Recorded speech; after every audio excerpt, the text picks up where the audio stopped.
Greetings, church family. I hope this finds you well on this Good Friday. Good Friday is the day that we remember Christ's crucifixion. We remember his death. But most importantly, we remember that in this act, God's mercy is shown to us. I love what Thomas Merton says in his devotion. He says, "We are bound to God in mercy. The power of his mercy has taken hold of us and will not let go of us." I love that imagery. His mercy has taken hold of us and will not let go of us. Because of that, his mercy changes us, transforms us, saves us. And in that transformation, we find that we are no longer ourselves. We empty ourselves of all that we are, and we find that God fills us up. We find that God's mercy works in and through us in ways that help us to see others through that mercy. And so we therefore not only just see others through that mercy, but we love through that mercy. God works in us in unpredictable ways so that we might love whom we love, as Merton says, and we help whom we help.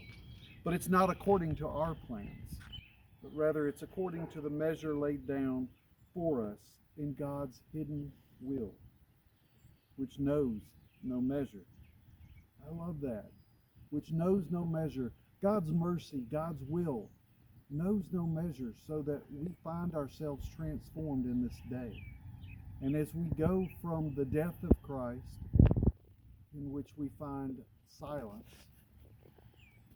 when we go from that death to the tomb, and then silence again for 3 days, we find in that moment, in those moments, a time in which we can reflect on all that God has done for us throughout our entire lives up until this point. And we can reflect yet again, as we do year after year, what it means for God to offer up his Son as a sacrifice, to offer up his Son as a means for us to find God again, to find God's mercy.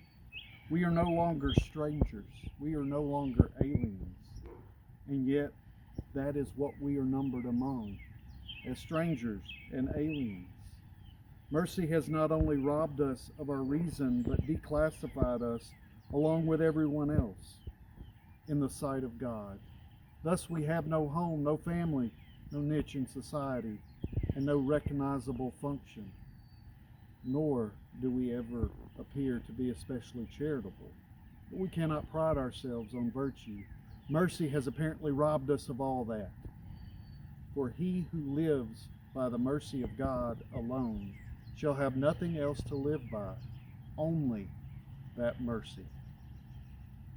So as we reflect on this day, as we seek to live into this Easter story, even the hardest part of the Easter story, I hope and pray that you realize that as we live our lives recognizing the mercy of God. It's only mercy.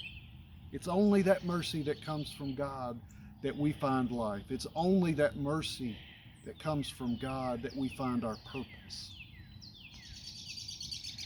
So as we go into this Easter weekend, as we go into this time of silence, may you remember God's mercy.